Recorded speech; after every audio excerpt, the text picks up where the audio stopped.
அருட்பெருஞ்சோதி அருட்பெருஞ்சோதி தனிப்பெரும் கருணை அருட்பெருஞ்சோதி எல்லா உயிர்களும் இன்புற்று வாழ்க எல்லா விதியே குவலையும் எல்லாம் ஓங்குக.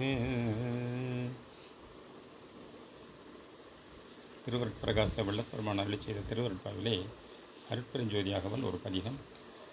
அதற்கு திண்டுக்கல் சுவாமி சரவணானந்தா அவர்கள் உரை விளக்கம் எழுதி வெளியிட்டிருந்தார்கள். தலைப்பு எண் 224 தனி அன்பு. உபதலைப்பு எண் 16. அருட்பெருஞ்சோதி அகவல் வரிகள் 1479 1480. தன்னையை எனக்கு தந்தருளொளியால்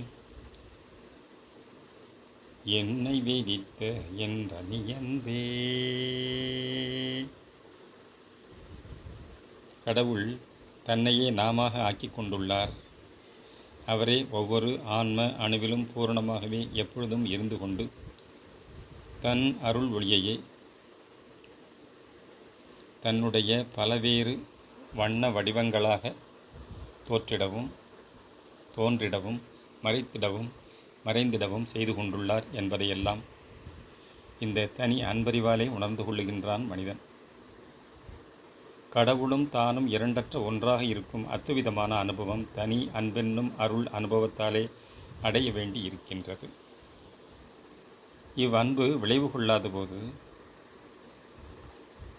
மனிதன் கடவுளுக்கு அயலாயிருந்து வேண்டி வேண்டி பலவும் பெற்று மகிழ்ந்து வந்தான். முடிவில் அவனது வேண்டுகை அவராகவே அந்த பதியாகவே ஆகிட அவரும் தன்னையே இவனுக்கு வழங்கிவிட்டார். அப்படி வழங்கிவிட்டதாக ஒரு புற அனுபவமே இது. உண்மையில் அவரே இவனாய் தோற்றி தன் அன்பினால் இவன் அவராய் உள்ளதைத்தான் கண்டு அனுபவத்திற்கொள்ளுகிறான். இவன் அன்பு ஒளி சேராத போது தன்னை உடல் வடிவினனாக கருதி கொண்டிருந்தான். இந்நிலை தாமிரத்தில் களிம்பு காரணமாக மாசுள்ளது போன்றதாம். பரிசவேதியால் அத்தாமிரம் களிம்பு நீங்கி சுத்த தங்கம் ஆவது போல